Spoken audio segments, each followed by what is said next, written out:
Hey everyone, this video is going to be a bit more depressing because of the story I'm going to talk about today. But when I first found and read about it, it blew my mind the lack of empathy when they borderline killed someone. There were constant news about murders and car accidents, but I could never get over the dark details. This hit and run incident happened recently in Las Vegas when two teenagers stole a car and were driving insanely fast on the road, trying to cause accidents for their own fun. They tried to push a car on the left off the road and literally laughed at it as they passed it. You can see this in a video that a passenger who was 16 recorded while his friend drove off, who was 18. It's one thing to steal and drive off in a car, but you have to be extremely dumb to record it and upload it as well on the internet where the police can see it, which I'll talk about later. But the main aspect of the story that's getting it spread around so much is when the teenagers carried on to hit a cyclist on the side of the road and actually killed him. This is where the video came up from, and even though I won't show the point of impact, I just want to show how little they killed when they were doing it, which just makes it so disgusting.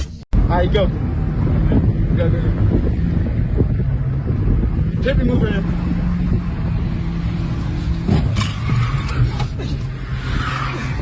Bitch ass nigga! Stop talking shit, bitch! Stop talking shit! Nigga! Fuck wrong with blood. Ready? Yeah. Hit his ass. I want to talk about the last few seconds I couldn't show, because you would think that after they hit him and broke the windshield, they would stop and realize what they did and help him. But no, they just laughed at him, and it even sounds like they were amazed at how hard they hit him. The only worry you could hear in their voice is when one of them says we have to get out of here, which just makes it sound like they want to get as far away as possible, and they don't even give a shit about the guy they just killed. What makes this all the worse for me is the fact the guy didn't even see it coming. He just kept staring straight, not even seeing how close they were crossing over the cycle lane. The man killed was a 64-year-old retired police officer who spent 35 years in law enforcement before retiring in 2009. From what I read also, cycling was a hobby of his, so it really was awful that he happened to be on that road at that time. When the police were called, they found a stolen car in a ditch 10 minutes away from where the guy was hit, with the broken windshield covered in blood. Thankfully, the teenagers were arrested and charged as well for what they did, but this was also when they found out they committed a bunch of other crimes as well on that same day. Half an hour before the hit and run, they tried to drive into another cyclist as well, and stole two other cars just to crash into each other for some reason. So just from my short description,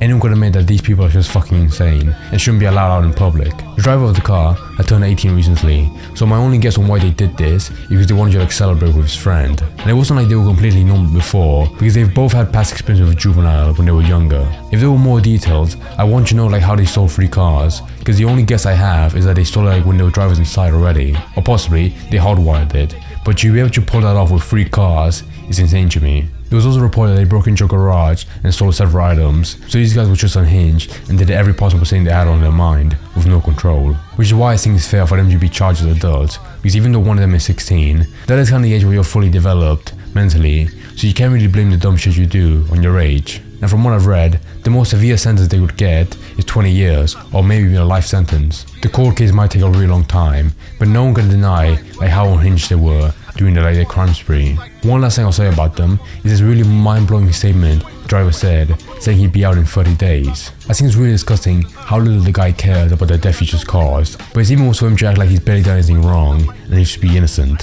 He probably also knew about the video that his friend uploaded, so the fact that he can see himself as innocent, despite this huge piece of evidence, just makes no sense to me.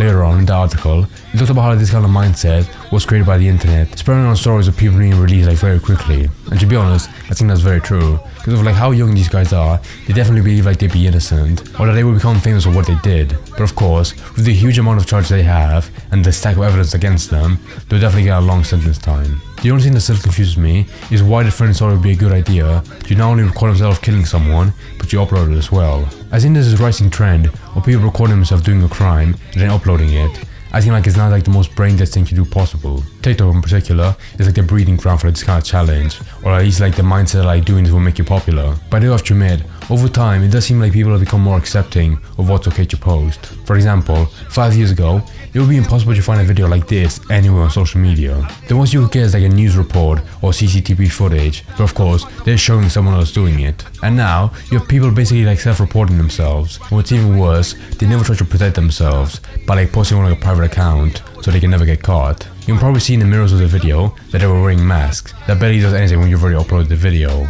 It may seem like this is the only video of this happening in recent time, but I'm sure if I spend a few minutes, I can find a bunch of other stuff similar to this. On the other hand, there's definitely a small audience that love this kind of stuff, so even though most people would see this as horrible, there is a small sect that's like entertained by this kind of stuff. Which is why stuff like fight accounts do so well on Twitter, or more extreme stuff like Go. People will always have this fascination for stuff like this, and they will always keep watching it. Which is kinda scary, because I can definitely see this happening again in the future.